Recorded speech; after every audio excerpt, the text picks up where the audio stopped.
አዲስ አበባ የተጀመረ አንድ እንቅስቃሴ እዛ ላይ ትኩረት አድርገን ቆይታ እናደርጋለን። ጌራ የቤት ለቤት ሕክምናና የሐኪሞች ቢሮ የሚል በማህበራዊ ሚዲያም እንግዲህ ቢሮ ከፍተውም ማህበረሰቡን ያገለገሉ ያሉ ወንድሞች እህቶች አሉ። እዛ ላይ ትኩረት አድርገን ቆይታ እናደርጋለን። አብራችሁን ቆይታ አድርጉ። በሰፊው እንግዲህ ብዙ ነገሮች እናገኛለን ብለን ተስፋ እናደርጋለን። ቆይታችሁን ከኛ ጋር አድርጉ። እንግዶቼ እንኳን ደህና መጣችሁ።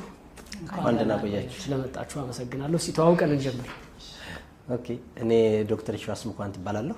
የፋሚሊ ሜዲሲን ወይም ደግሞ የቤተሰብ ሕክምና ስፔሻሊስት ሐኪም ነኝ። በጌራ የቤት ለቤት ሕክምናና የማማከር አገልግሎት መስራችና ስራ አስኪያጅ ነኝ። መልካም፣ አመሰግናለሁ። ዶክተር ሌኝ ታደሰ እባላለሁ። የህፃናት ሕክምና ስፔሻሊስት ነኝ። ዶክተር አባተ ጋሻው እባላለሁ። በቅዱስ ጳውሎስ ሆስፒታል ሚሊኒየም ሕክምና ኮሌጅ በፋሚሊ ሜዲሲን ዲፓርትመንት አስተማሪ ነኝ። ከዛ በተጨማሪ ደግሞ በጌራ የቤት ለቤት ሕክምናና ሜዲካል ኮንሰልታንሲ ወይም የማማከር አገልግሎት እንደ ሜዲካል ዳይሬክተር እየሰራሁ እገኛለሁ። መልካም ዶክተር አባተ ያው ጋውን ሳይለብስ ነው የመጣው። መምህር ጥያቄ ካላችሁ አስቀምጡ፣ ጠይቁት። የተለመደ አይመስለኝም አይደለ? የቤት ለቤት የግል ሐኪም የሚል ነገር አለ። እሱም ደግሞ ለተመረጡ ላላችሁ ይመስለኛል እንደዚህ አይነት ነገር ልክ የቤት አስጠኝ እንደሚባለው ማለት ነው እንደመምራኑና የቤት ለቤት እንደዚህ በቢሮ ደረጃ ከፍቶ እንደዚህ አይነት ስራዎችን መስራት የተለመደ አይመስለኝም እና ምናልባት እንደው መነሻችሁ ምንድነው? መቼ ጀመረ? በደንብ ማህበረሰቡን ማያዝ ችላችኋል ወይ? የመጀመሪያ ጥያቄ ላድርገውና ቀጥላለሁ። የቤት ለቤት ሕክምና እንግዲህ እንደ ኢትዮጵያ አጀማመሩ ቆየት ያለ ነው። ግን ፍቃድ አውጥተውም ሲሰሩ የነበሩ የተወሰኑ ነርሶች ነበሩ። አሁንም ቢሆን አዲስ አበባ ላይ አሉ በዚህ መልኩ የሚሰሩ። ጤና ሚኒስቴርን በአዋጅ አውጥቶ እንደዚህ አይነት ስራዎች እንዲኖሩ ከፈቀደ ቆይቷል። ኦልሞስት የተወሰኑ እንደው ወደ 20 ዓመት እንደዛ አካባቢ ይሆናል ከተጀመረ። ግን የተለመደ አይደለም፣ ማህበረሰቡ ማያውቀው።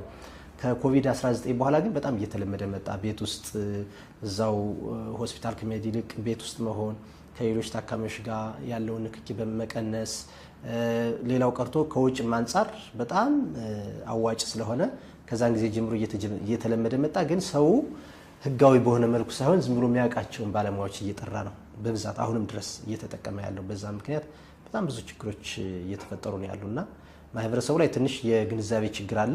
ማህበረሰቡ ላይ ብቻ ሳይሆን ባለሙያዎችም ላይ ቤት ውስጥ ሰው ሊታከም የሚገባው እስከምን ድረስ ነው፣ ምን አይነት ታካሚዎች ናቸው የሚታከሙ የሚለው ከማወቅም አንጻር ትንሽ ክፍተቶች አሉና ያው እንዳልኩ አጀማመሩ ቆይቷል። ግን እንዲህ በሐኪም ደረጃ ተደራጅቶ ነርሶችን እያሰለጠን እንትን በማድረግ ያው ጤና ሚኒስቴር ጋርም ያሉ ከክፍለ ከተማም ጋር ያሉ ተቆጣጣሪዎችና ባለሙያዎች ጋር እንደምናየው ኦልሞስት የኛ ቢሮ የመጀመሪያ ነው።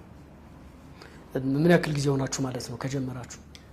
አጀማመራችን እንግዲህ ስንጀምረው በስልክ ነው። ሁላችንም በተለይ ዶክተር አባተ እኔ እና የተወሰኑ ሐኪሞች ሆነን አንድ ዲፓርትመንት ስፔሻላይዝ ስናደርግ ቅዱስ ጳውሎስ ሚሊኒየም ሜዲካል ኮሌጅ በስልክ ነው ነፃ የማማከር አገልግሎት ከክፍለ ሀገርም እዚሁ አዲስ አበባ ያሉትንም ሰዎች ስናማክር ነበር በትርፍ ጊዜያችን።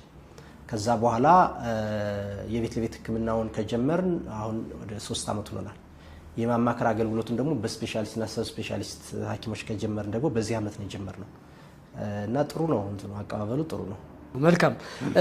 ጌራ የቤት ለቤት ሕክምና እንቅስቃሴያችሁ ምናልባት እንዲሁ የተከፈተ ነው? የተቋቋማችሁበት መንገድ በጥናት የተደገፈ ነው ወይ? የህብረተሰቡን ችግር ታሳቢ አድርጎ በጣም አንገብጋቢነቱ ተረድታችሁ የጀመራችሁት እንቅስቃሴ ነው ወይ? ምንድን ነው ያለው ነገር? በጥናት የተደገፈም ከሆነ ያገኛችኋቸው ነገሮች ካሉ እነሱ ማንሳት ብንችል ዶክተር። እውነት ነው። በእኛ ሀገር ያው ያልተለመዱ ነገሮች ስለሆኑ ቀጥታ ከውጭ መጥቶ እዚህ ኮፒ ፔስት እንዳደረግን ያክል መሰማት የለበትም ብዬ አስባለሁ።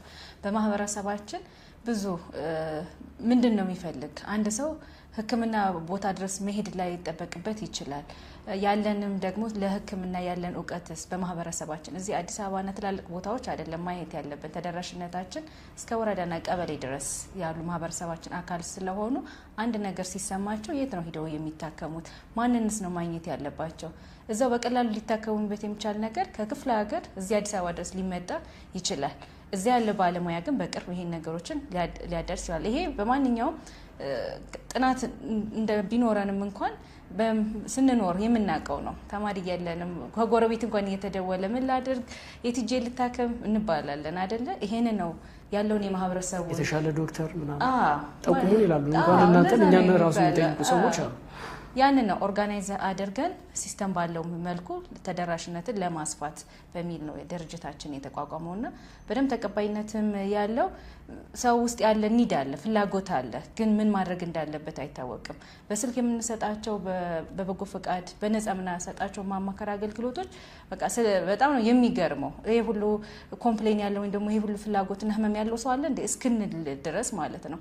አንዳንድ ጊዜ እዛው በቅርብ ያለው ሕክምና ቦታ ራሱ ዶ ለመታከም ያው አንዳንድ ማህበረሰባዊ አመለካከታችንም እንደየማህበረሰቡ ስለሚለያይ እንፈራለን። ምንስ ቢባል የሆነ ነገር ሂጅ ለሐኪም ውስጥ እንዴት እነግረዋለሁ? ግን ቢያንስ በነፃነት በስልክ ማውራት እንኳን ይችላሉና ወዴት መሄድ እንዳለባቸው ኮንፊደንስ አግኝተው ሊመሩ ይችላሉ። ስለዚህ ተቋማችን በትክክለኛው መንገድ ላይ ያለና ጥሩ ሆፕም ለማህበረሰቡ ለኛ የሚኖር። ስለዚህ የማህበረሰቡን ችግር በደንብ ተረድተን የገባንበት ነው። የትኛው ማህበረሰብ ክፍል ሞር እንትን አሁን ብዙ ጊዜ የሚታስበው እንደው ቤት ለቤት ሲባል የግል ሐኪም ሲባል በጣም ያላቸው ሰዎች የሚጠቀሙበት ነው። እንደዛ ተደርጎ ነው የሚወሰደው። በእርግጥም ደግሞ እንደዛ ነው። የግል ሐኪም ያለው የግል አስጠኝ ያለው ሰው ነው እንጂ አንድ በድህነት ውስጥ ዓለም ውስጥ ያለ ሰው የግል ሐኪም አይደለም። ዶክተር ቤት ጠርቶ ማሳከም አይደለም።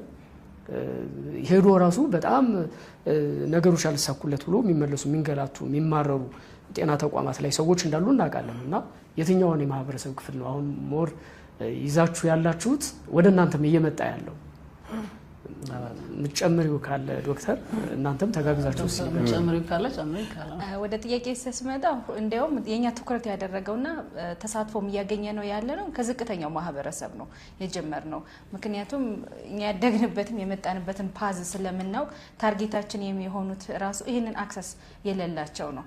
አሁን በጤና መድን እንኳን ሄዶ ለመታከም በመንግስት ሆስፒታሎች ውስጥ ምን ያክል ሀሰልና ስንት ፕሮሰስ ሲስተም ነው ታልፎ የሚካሄደው።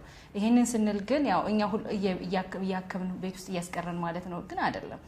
ማንኛውም የኢኮኖሚ ስታተስ ውስጥ ያለ ማህበረሰብን ነው ተደራሽ እያደረግን ያለው። እንዲሁም እንዳልኩ በተለይ አነስ ያለ የኑሮ ስታተስ ያላቸው ናቸው እኛን ፈልገው ወደዛ የሚሄዱ። ሰርቪሳችንን በዛ ልክ በዛ ተዋረድ የተዋቀረ ስለሆነ